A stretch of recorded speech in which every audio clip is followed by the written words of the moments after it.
ये second class है यानी एमसीक्यूज सीरीज़ में।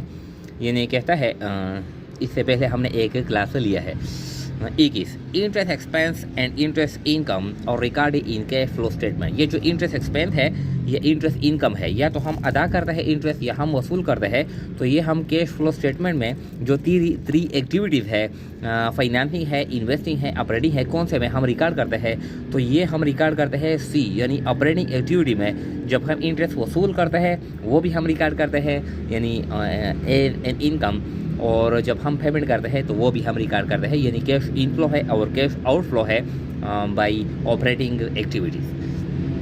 ये ऑडिट का है। Final audit is also called, final audit को कहते हैं इंटरम ऑडिट, पीरियाडिक ऑडिट या नन। तो इसको पीरियाडिक ऑडिट भी कहते हैं यानी जब साल गुजर जाता है, अकाउंटिंग पीरियड गुजर जाता है यानी और किताबें तैयार की जाती है और हम साल के आखिर में, अकाउंटिंग पीरियड के आखिर में हम ऑडिट करते हैं, तो इसको कहते हैं फाइनल ऑडिट या periodic audit. Purchase of an asset is called expense, loss या एक्सपेंडिचर। तो जब हम एसेट परचेज करते हैं तो इसको कहते हैं expenditure. Purchase of an asset is called expenditure. Expense and expenditure are same. Expense और एक्सपेंडिचर ये कहता है कि ये सेम है, ये सेम नहीं है। एक्सपेंस वो अखराजात जिसके बेनिफिट हम वसूल कर चुके हो तो इसको कहते हैं एक्सपेंस, और एक्सपेंडिचर जिसकी बेनिफिट हम फ्यूचर में वसूल करेंगे तो इसको कहते हैं एक्सपेंडिचर। तो ये सेम नहीं है। एक एक्सपेंस यानी क्रिएट करता है और जो एक्सपेंडिचर है ये एसेट क्रिएट करता है। तो ये क्या है, ये बी है, ये फॉल्स है। स्टीवर्ड्स मीन, स्टीवर्ड्स का मतलब है कस्टमर, सप्लायर, एजेंट। तो स्टीवर्ड का मतलब है एजेंट। स्टीवर्ड यानी जो हम एम्प्लॉइज रखते हैं कारोबार में काम करने के लिए तो इसको कहते हैं स्टीवर्ड्स। ये यानी इसका क्या मतलब है, एजेंट्स।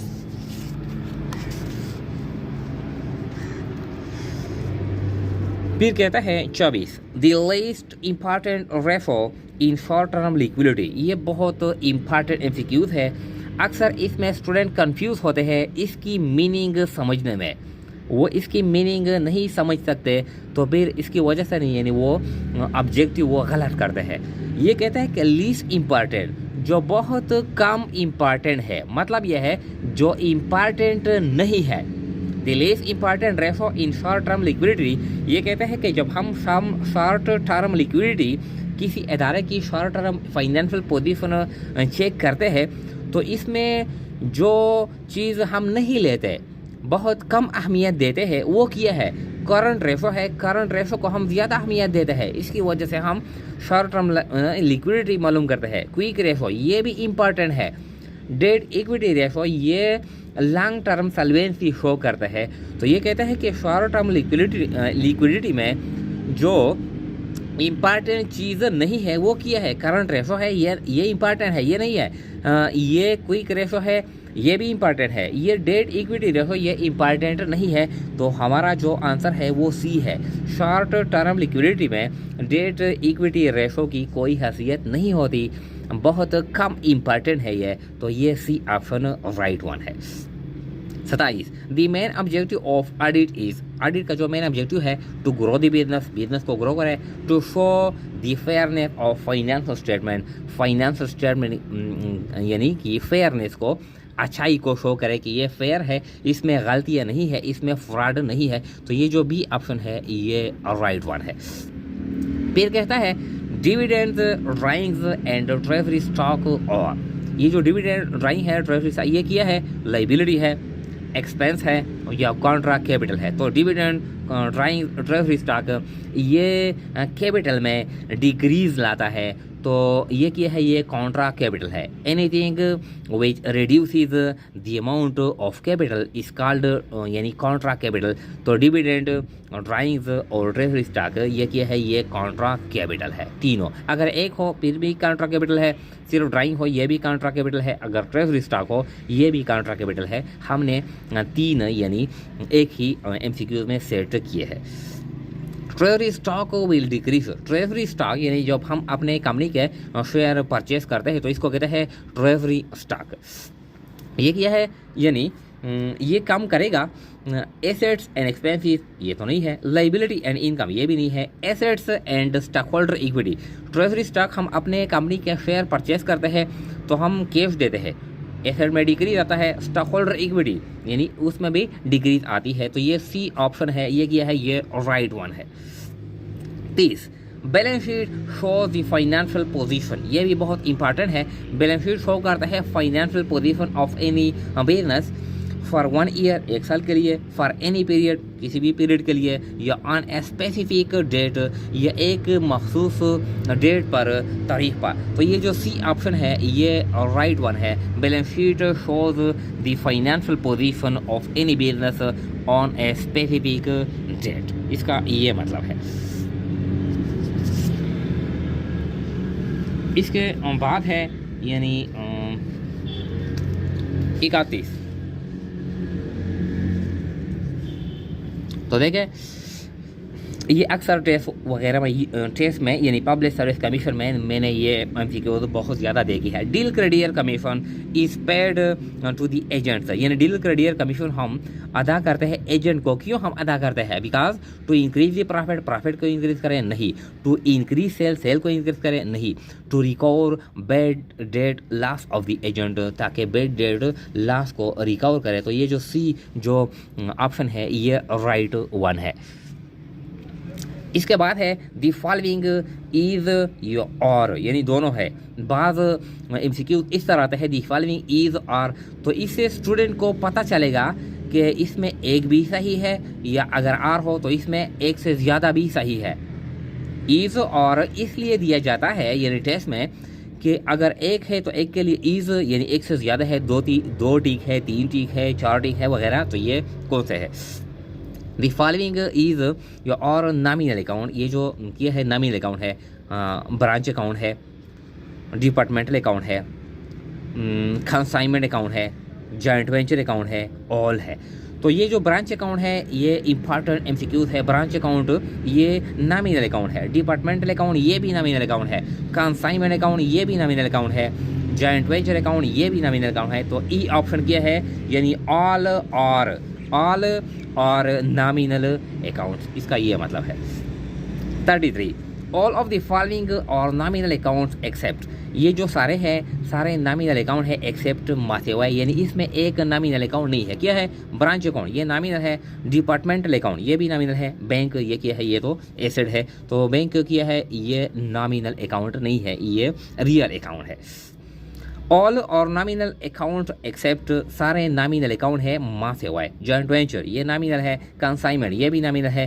को वेंचर अकाउंट का मतलब ये है कि जॉइंट वेंचर अकाउंट में हम पार्टनर के लिए कैपिटल अकाउंट जब बनाते हैं तो इसको हम नाम देते हैं कोवेंचर अकाउंट। जब हम पार्टनर के लिए जॉइंट वेंचर में हम पार्टनर कैपिटल अकाउंट हम बनाते हैं तो इसको हम नेम देते हैं कोवेंचर अकाउंट। तो ये क्या है, ये यानी नॉमिनल अकाउंट नहीं है।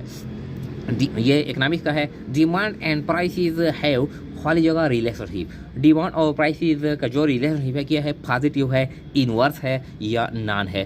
तो जब प्राइसेस में कमी आती है तो डिमांड में यानी इंक्रीज आता है, जब प्राइसेस में यानी इंक्रीज आता है तो डिमांड में डिक्रीज आता है। तो ये जो रिलेशनशिप है ये क्या है, ये इनवर्स है यानी नेगेटिव है। इसके बाद है ये भी इम्पॉर्टेंट एमसीक्यूज है, परचेजेज और ऑलवेज डेबिटेड। ये कहता है कि परचेजेज हमेशा डेबिट होते हैं, नहीं, परचेजेज हमेशा डेबिट नहीं होते। यानी in case of donation, in case of charity, in case of loss, in case of theft, in case of drawings, in case of free sample distribution as free sample, purchases or credited. So this MCQ says that purchases are always debited. तो no, ये true है, ये false है। purchases are not always debited, sometimes purchases are credited. तो ये false है। 37 accounting cycle starts with, accounting cycle शुरू किया जाता है, ट्रांजैक्शन है, जर्नल है, लेजर है। तो इसमें अक्सर स्टूडेंट कंफ्यूज होते हैं कि अकाउंटिंग साइकिल यानी अकाउंटिंग साइकिल हम फेजी से स्टार्ट करते हैं। तो इसमें जो पहला जो फेज है अकाउंटिंग साइकिल में वो जर्नल है। तो अक्सर स्टूडेंट इसमें कंफ्यूज होते हैं कि ये ट्रांजैक्शन है, ट्रांजैक्शन नहीं है। यानी अकाउंटिंग में जो पहला जो स्टेज है, जो फेज है वो किया है वो जर्नल है। तो accounting cycle starts with journal. The input for accounting और या the input for accounting system और अकाउंटिंग के लिए जो इनपुट है यानी जिस पे हम प्रोसेस करते हैं, जिस पे हम अमल करते हैं, तो इसकी वजह से यानी हम फाइनेंशियल स्टेटमेंट्स बनाते हैं। तो अकाउंटिंग के लिए जो इनपुट है क्या है, इकोनॉमिक इवेंट्स, जर्नल और ट्राई बैलेंस। तो अकाउंटिंग के लिए हमारे पास जो इनपुट है वो इकोनॉमिक इवेंट है, वो ट्रांजैक्शन है। अगर हमारे पास ट्रांजैक्शन ना हो, इकोनॉमिक इवेंट ना हो, तो हम अकाउंटिंग में रिकॉर्ड नहीं कर सकते। तो क्या है यानी अकाउंटिंग में इकोनॉमिक इवेंट्स और ट्रांजैक्शन ये इनपुट्स है। If clothing stock is given in adjustment, it is recorded in। अगर clothing stock एडजस्टमेंट में दिया गया हो, अक्सर ये क्लोथिंग स्टॉक यानी एडजस्टमेंट में दिया जाता है, तो ये हम रिकॉर्ड करते हैं ट्रेडिंग अकाउंट, बैलेंस शीट या बोथ। तो ये हम इस तरह रिकॉर्ड करते हैं कि ट्रेडिंग अकाउंट हम क्रेडिट साइड पे यानी सेल के साथ हम क्लोथिंग स्टॉक रिकॉर्ड करते हैं, और बैलेंस शीट में हम करंट एसेट में यानी क्लोथिंग स्टॉक रिकॉर्ड करते हैं एडजस्टमेंट में। तो मतलब यह है कि trading account, balance sheet, both ये दोनों में हम रिकॉर्ड करते हैं, लेकिन अगर क्लोथिंग स्टॉक एडजस्टमेंट में दिया गया हो, ट्रेडिंग अकाउंट में भी हम रिकॉर्ड करेंगे, बैलेंस शीट में यानी दोनों में हम रिकॉर्ड करते हैं। लेकिन ये इंपॉर्टेंट ऑब्जेक्टिव है, ये मैंने खुद देखी है, इसमें स्टूडेंट कंफ्यूज होता है कि if clothing stock is given in try balance it is recorded in. अगर क्लोथिंग स्टॉक ये ऐसा होता नहीं है, लेकिन टेस्ट में ये ऑब्जेक्टिव आते हैं, कभी कभार क्वेश्चन में भी ये इस तरह के जो प्रॉब्लम है वो दी जाती है, लेकिन अक्सर ये नहीं होता। जो क्लोथिंग स्टॉक है वो एडजस्टमेंट में दी जाती है। लेकिन if clothing stock is given in try balance, अगर ट्राई बैलेंस में दिया गया हो, इट इज़ रिकॉर्डेड इन, तो हम ये रिकॉर्ड करेंगे ट्रेडिंग अकाउंट में, बैलेंस शीट में या बोथ।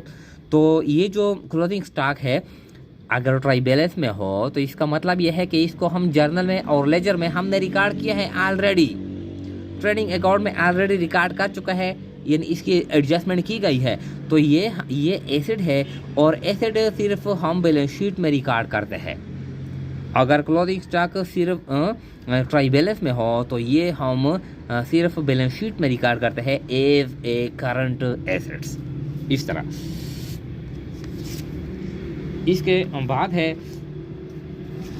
यानी 41 है,